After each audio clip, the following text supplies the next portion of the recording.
Hi, it's Max here from Music Maker Centre, and today we're just going to be looking at the basics of Ableton Live and how to basically set up a project and what you should know about the effects and pretty much the basics of the program. So the first thing we'll look at is when you come into a project, when you first start up Ableton Live, you should have some sort of demo. You're going to close that and you're just going to open a new project pretty much.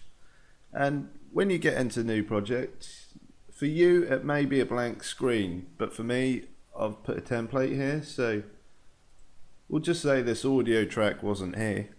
What we're going to start with is we'll right click on this grey panel here on the right side and we'll insert an audio track. So what you might find easy is you go to audio effects on the right and you drag an EQ8 there, and obviously I've already done it, so just replace it for me. And then you drag a tuner, and these things will pretty much help you through all your tracks. You know, it'll tell you if it's in tune, because you should be sort of tuning everything to your root note, whatever note you choose. And what I'll tell you is it's a good idea, because you need to EQ every sound pretty much, unless it's a special sound which stays in its bandwidth. So what we'll do is, for the benefit, we'll show you how to do this, and you just right click on your audio channel which you've just inserted and you save that as your default track. And pretty much every time you insert an audio track now, so we do the same thing again, right click, insert audio track, and it's got the EQ and the tuner. Now this can be really handy if you're just putting sounds in and you want to make a composition of sounds, but I use it for everything, so I know everything's in tune as I'm putting it in, and I don't have to tune everything at the end and pretty much spoil my tune. And well, it's not spoiling it, it won't sound the same as you'd expect. So now what I'll do is I'll show you. If you look at the bottom left on the index at the side here, if you click add folder, you can actually add your own sample folder in your My Documents. So saying you've done this earlier and you put all your samples in a folder, this is your folder you chose, bias. You just click on that, click OK, and it'll appear there. So we'll say this was the folder bias, this is my samples folder, and there they all are. So all we need to do now is just drag a loop, and that's it. Just drop and drag and drop. Right, so that's pretty much how you get a loop on the screen. And the next thing you're going to want is your looper. So it's pretty much a repeat on any CD player, but for this instance it's just going to loop it over and over, so you can do stuff without having to keep starting and stopping. So now we've got that on, we should be ready to loop, and you just press your space bar, or you can use your mouse and click play, and there we go. And this is why I keep the tuner on, so you can see this is in A. So now all I have to do is play music in A. So what we'll do next is adding a MIDI channel. So what we'll do is we'll right click the same as we did with the audio channel, we'll go down to add MIDI track, and the first thing we do is click that red button. That means anytime we press a MIDI controller or your keyboard on your computer, it's going to play through that track with your instrument on. So we'll just get an instrument. What have we got here? We've got massive. Nice and simple. And now we can just make a melody. We'll start off with A, which I'm pressing my keyboard for, which will be H on your keyboards. So what I'll do is I'll highlight an area there and I'll insert a MIDI clip. Now this is one way you can type it out. You can turn on this speakerphone and you can find the notes you want. So we've got an A there. You can either start basic synth like that, starts off with A, and it's in tune with the beats, which is what you want every element of your track to be, in tune with your beats. Your kick drums, normally where everything sort of spirals off, so that's pretty much it. Now, the next thing we'll go over is, now we've got a MIDI track in, how to duplicate the little block. So all you do is you highlight the block and you press Control, hold it down, and then D. And you can repeat that, and there you've got 4 bars now. So, well, I've actually got 8 bars. If I zoom in. So, got plenty enough bars. And that's pretty much it for inserting a MIDI clip. Now, one thing you will probably want to do is EQ stuff along the way. So normally your synth is going to come a little bit further back than your beat, so it allows your high end of your hi-hats and your snare to come through. So now that's really simple stuff, and that's pretty much the basics of how you get 2 sounds together. And maybe to show you even more, you could get these vocal samples. Now, I don't normally just put stuff together like this. I cut everything up and do this all individually, and it takes a lot of processing, but I'm just going to show you the real basics of. So you can just drag and drop that on there and maybe duplicate that maybe, and pretty much that is a basic, very basic section of a song.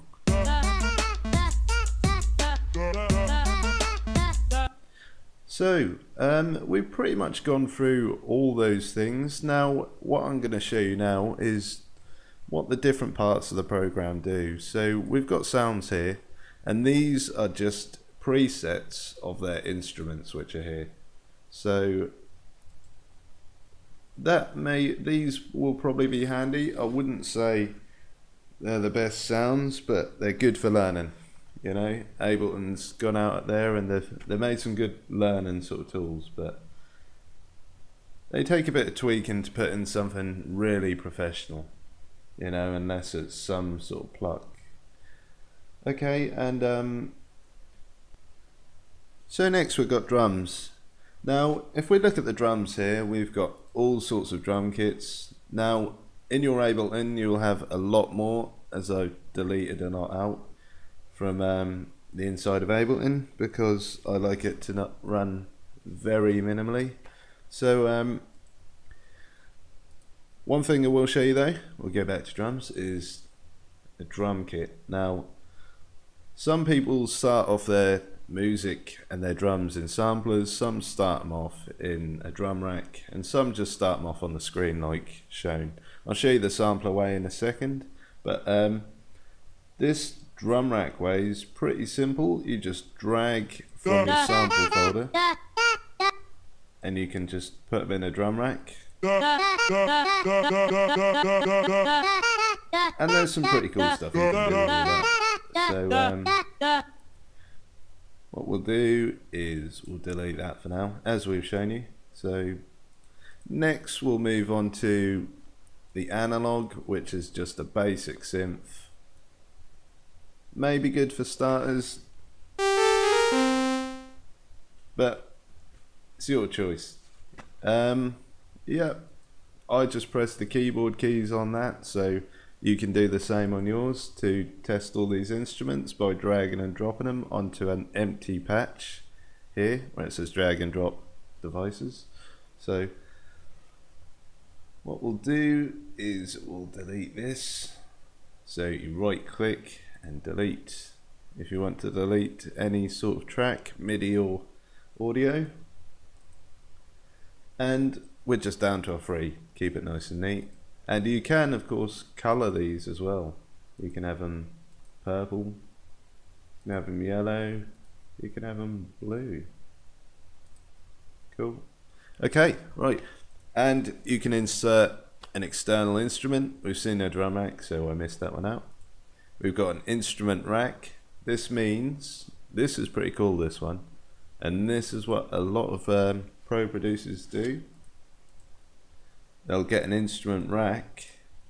So basically you can drag 2 instruments and play them both at the same time from one keyboard, your computer keyboard. So just for this, we'll press this button here with the 3 lines and we'll drag 2 synths. Now, as I showed you earlier, you click the red button to make sure you can play through this channel with your keyboard or MIDI keyboard. Now we've got 2 playing at the same time. Now if I turn one of these down, it won't sound as rich. Now this is a reason why many professionals mix 2 just to get the right stereo width and fields. So, but we'll go into that later as well in another video. So you pretty much learned how to put an instrument on a MIDI track, and a sampler. This is what I was going to show you a minute ago. A lot of people, including me, this is my favourite way to do drums. I do every sound individually in samplers. The reason being is because they're very easy to tune when you've got your tuner on your track. So you can also double click on items to make them smaller, which is very handy. So we'll just get my samples folder, which I showed you how to do earlier. And these 3 loops are all off Music Radar, so you can go on there and you can get tons and tons of free music loops and you're pretty much ready to go. So we'll just get any sort of loop. I never heard these, but it's a vinyl loop. Let's just say for, hang on. Right, we'll go into the Vengeance pack just because I need an individual kick. So I'm just pressing the A button because we've got a tune to A. And now if this tuner doesn't pick up a kick because it's pretty low in sound, sometimes it works to just to take the high end off it. And we can see that that's a G. So that's a pretty neat little trick if you're struggling with any sort of tuner you got as well. You can't find what the note is, then that's a cool trick. But for people who don't know, if you go to audio effects on your top left menu and you click spectrum, which is a spectral analyzer, you can actually see that this is pretty much a G. That's right. So what we need to do now, this is why I love having it in a sampler. So we'll go to the pitch oscillator tab at the top and we'll turn it up by 1 semitone just for this instance. And now it should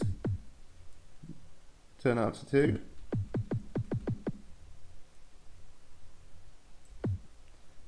Now if I press this button, it'll expand it and it'll also tell you what note it's at wherever you hold your mouse. It's got that little orange interface there, and that's where I need to get my kick to. So I need to get my kick to this A, which is pretty much there. So I'm just going to leave that where it is. And this is how I do my drums. That's it. Just tune them like that and they're ready to go. So, okay. I'll show you how to type them in. So you just press, on my keyboard I'm pressing an A, so it's never going to have to be this long. I just normally just type it in a couple of times.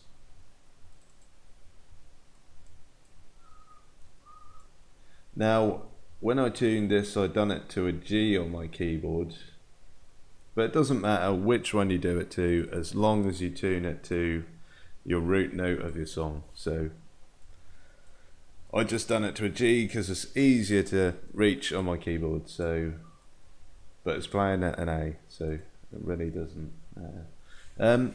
Well, that's how I'd lay out some kicks. You cannot hear them because there's a lot of cloud in the mix, but just fiddle around, you know, and you'll find something that's interesting for you. So I'm just going to go off that now because I spent too long on that topic. So what we're going to look at next is the audio effects.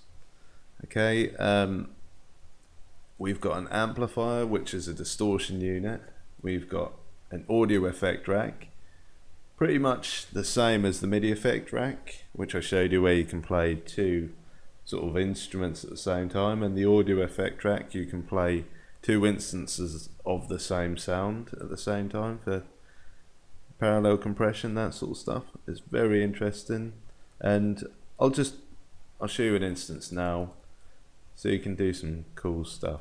So what you can do is you can just drag a compressor onto the audio effects rack, and then it'll be playing through your audio effects rack. Now what you can do is right click and create chain, and now you've got your second track. It's made it a lot louder, so you can actually compress one of them and EQ another. There's endless possibilities to what you want to do to a sound to you know, to finalize it to how you like it. So next we'll look at an auto filter, which is pretty much just an EQ with a sharp cutoff.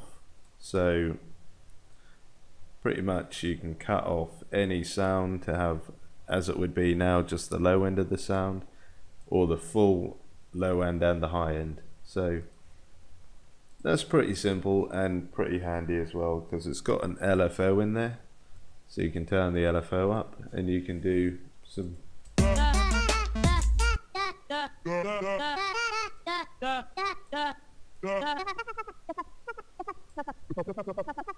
so let's chop it all up and let's put an LFO on, so that's pretty cool. And now we've got an auto pan, which is really cool for hi-hats and just panning sounds from left to right speakers basically. So pretty much does what an LFO does, but it just flips it from speaker to speaker. So if you've got headphones on, you could probably hear it flipping from speaker to speaker, and you can actually make an LFO out of this as well. So turning the phase down just doesn't flip it from speaker to speaker, just keeps it in the center. And you can make some little choppy sounds. So then we've got a chorus. It's in the sound what it does.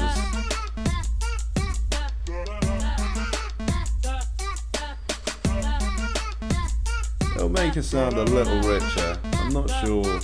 It's not too good on voices unless you're doing voice effects really. But get me wrong, they use it on a lot of voices and you wouldn't even expect it in pop tunes. So next we've got a compressor. So a compressor I can show you now what it's going to do to the whole mix. If I pull the threshold down, it just makes the whole mix really pump and really makes it sound nice, but that may not sound like that in different speakers, so it's never a good idea just to pull the threshold down like that. Okay, and you can turn the ratio up of the compression. So we've got 4 to 6 there, and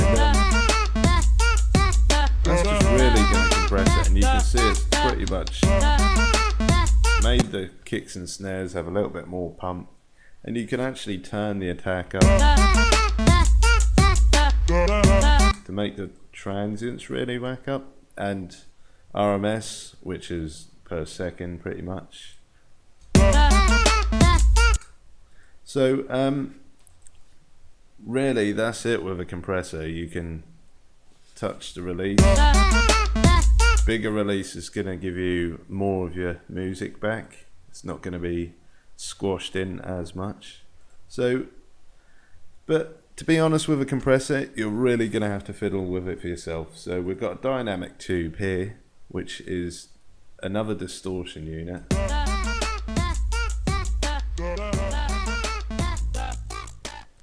So that is pretty good for unique effects. Maybe not on this exact voice I was doing it on the master, but it's quite handy, you know, for distorting sounds if you want something a little bit more gritty.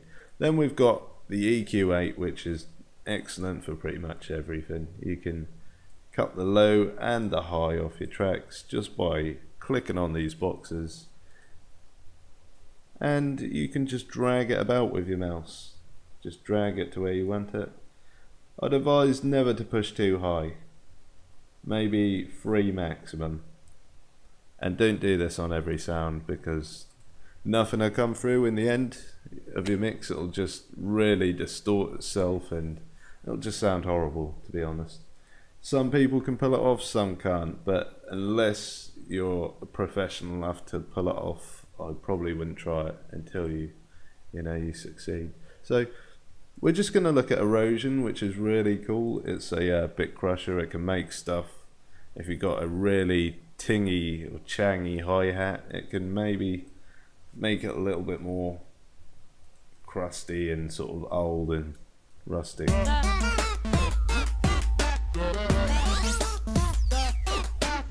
But it's actually got some cool little effects you can do as well.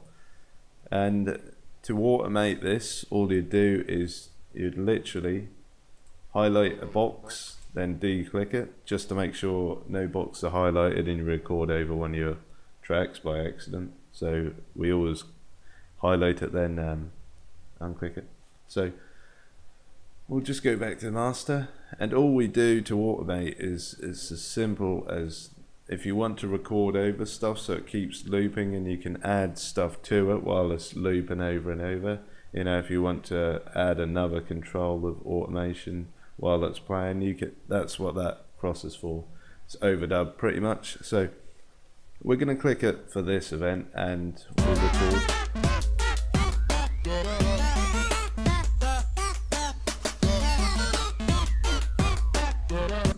So we've just done that, and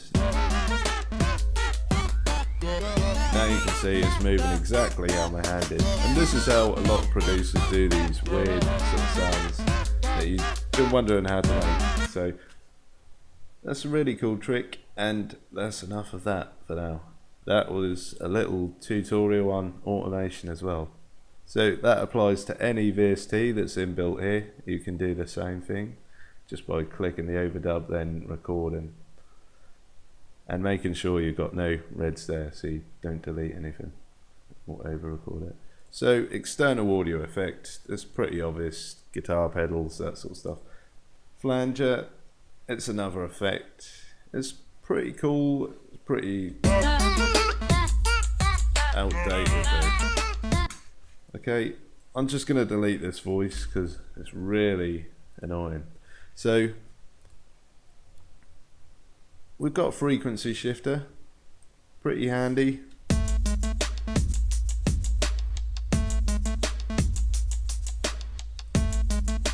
put it on the wrong channel. What channel I put that on?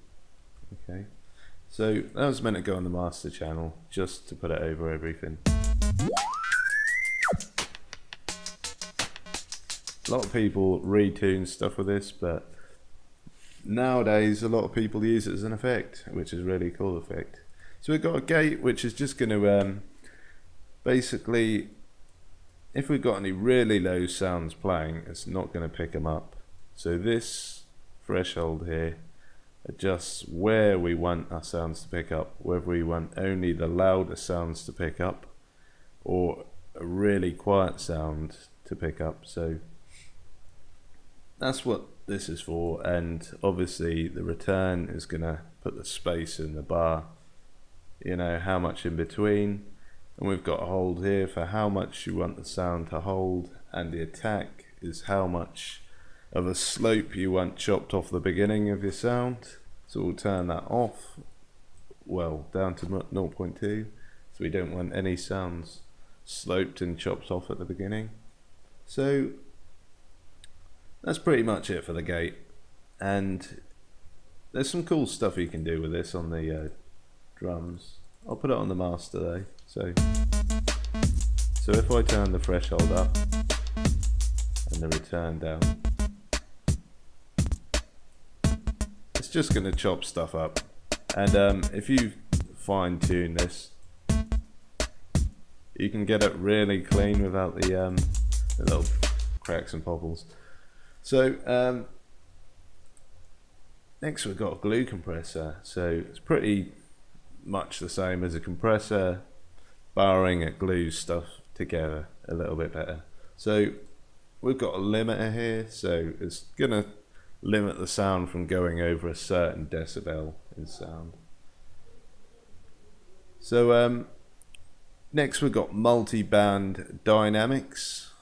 So this is just going to split all your sounds into 3 parts, which is going to be high, mid and low in 3 different bands, so it can play solo in each band.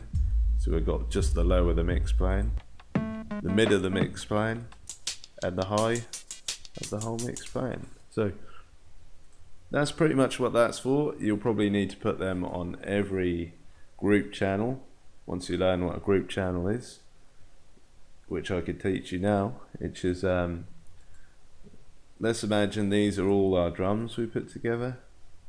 We'll press Control while we click these on the mouse till they're all highlighted. Then we'll right click and we group them. So now all these tracks are playing through one track. So if I mono that, none of the tracks play. Bring it back, all the tracks will play. So that's pretty much what a group is. And when you've done all your drums in there, you're going to want to split the bands just so it plays easily through most devices, and it's going to sound a lot broader and better. So that's pretty much it for that. Overdrive is another distortion unit. We've got a phaser there, which is pretty similar to a flanger.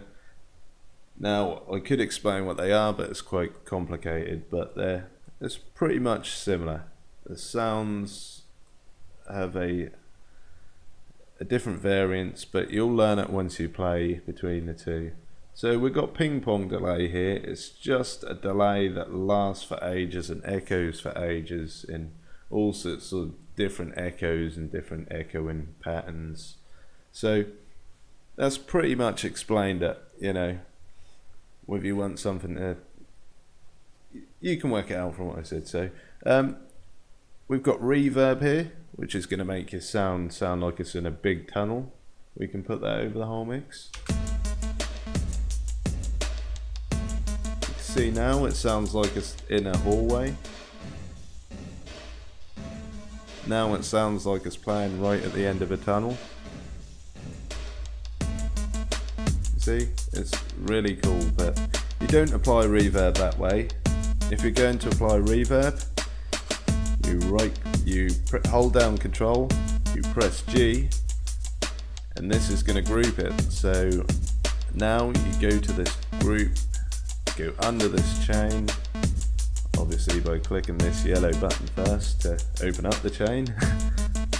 right click and you press create a chain. So now you're going to have your original sound underneath playing and your reverb, which we created first, playing on top.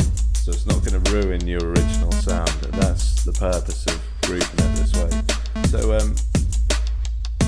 that's how you do reverb professionally. And now we've got a saturator. It's a really light distortion that sounds like, you know, just like a puff of wind or a piston. You know, it's gonna like soften up your sound, really.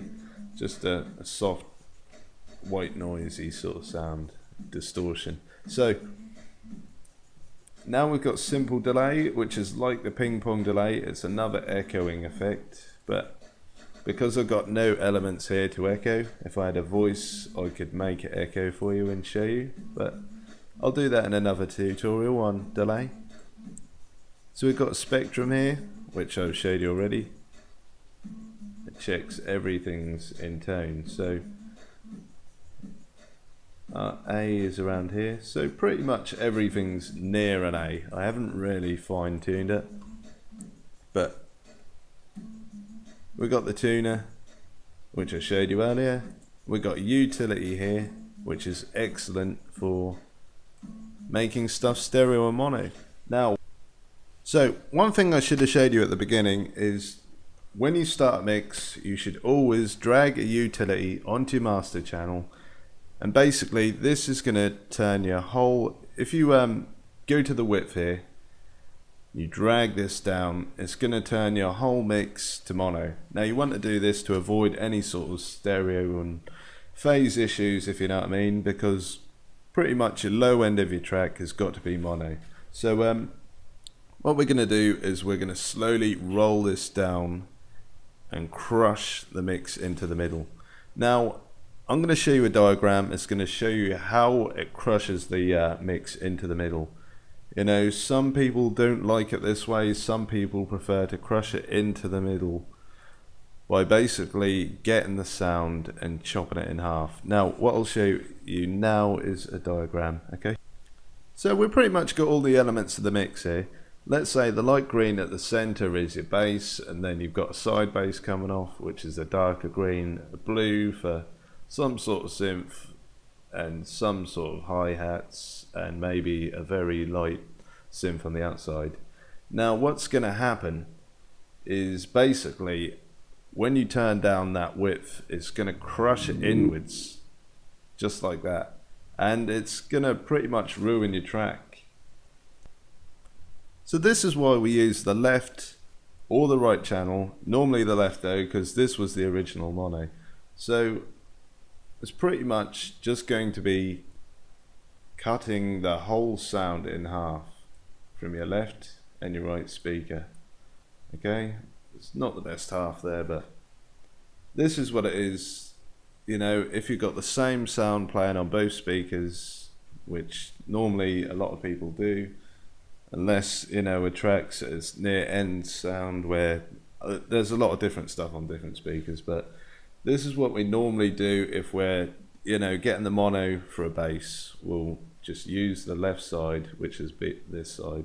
So this, it doesn't affect the sound at all. You still keep the original sound.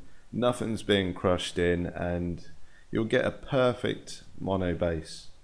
So that's pretty much a simple tutorial for that, and why you should put the mono on your master channel.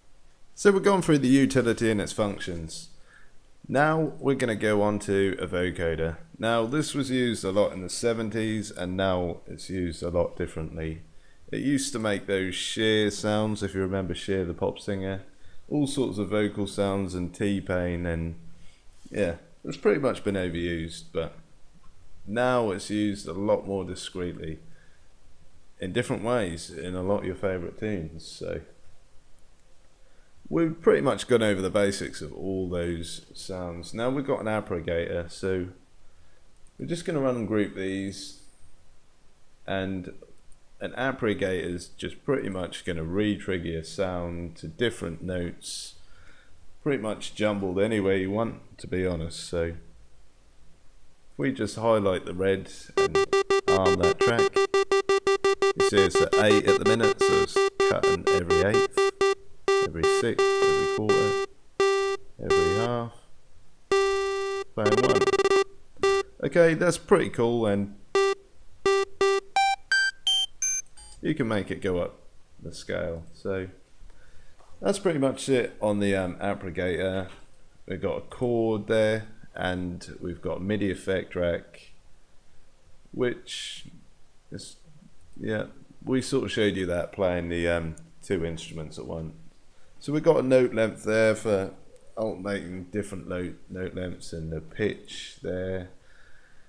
We've got a randomizer, a scale for what scales you want it on, and a velocity, which is pretty obvious, the velocity of how hard you want something to hit. So next we've got Max for Live. You can download this once you bought Ableton, and pretty cool stuff in there. This is your folder for your plugins. Now if they're not showing up here, the reason is you need to go into options, go to preferences, you click on audio, you click on file folder, you click on browse, and you search for the folder that you're going to install all your VSTs to. So normally you're going to make a new folder for yourself in your local hard drive somewhere, and put all your VSTs there, install them all there, and search for that from here. Then press the rescan, and imagine you've never used it before, it's now going to turn up with all your VSTs from the folder you installed them to. So that's that.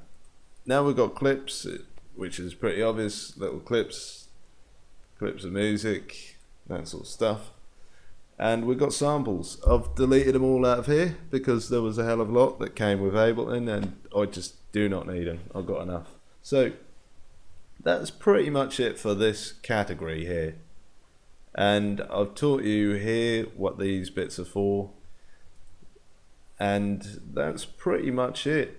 You know, I've explained everything about this. If your keyboard's not working, click it on here so you can see the picture of the keyboard. So now your mouse keyboard should work, computer keyboard. And this here is for drawing. So if you can't find how to draw, there's 2 ways to do it. You can go in a box and you can draw notes by using the pencil, which I just showed you. You can click the pencil off and you can just double click and make different lengths. Okay, you've got the speaker there. Turn it on if you can't hear anything played from this keyboard. So you're pretty much good to go. And one thing I will do is I'll put a link in the description so you can set your sound card up so it records on the dot to, you know, when you press the record button, pretty much. So that's pretty much the basics of Ableton. Like and subscribe if you like this video, and comment if you'd like any other videos on any certain areas, and feel free to email and contact if you get stuck on anything. Thanks a lot.